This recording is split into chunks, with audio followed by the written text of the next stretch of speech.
When God found Adam and Eve hiding in the garden, they were filled with guilt and shame.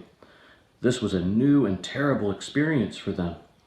They had disobeyed God, and they were about to find out that God, not them, makes the rules for the world he created. One unchanging rule is that sin, going your own way instead of God's way, always brings judgment and death.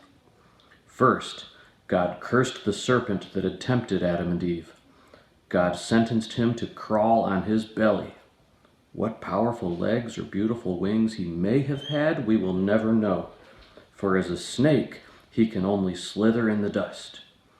When confronted by God, the serpent, who had had plenty to say to Adam and Eve earlier, had nothing to say.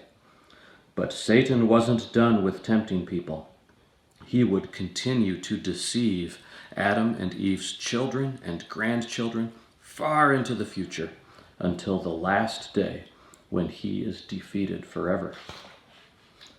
After speaking to the serpent, God turned to Eve.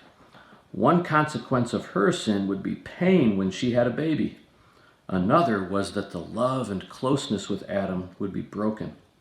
Before falling into sin, Adam and Eve agreed about everything, but now they would disagree and have a hard time getting along.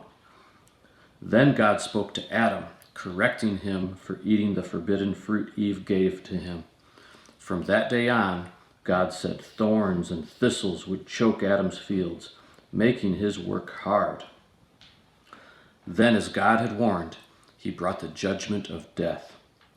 Adam and Eve, who were meant to live forever, would one day die and return to the dust from which God had formed man.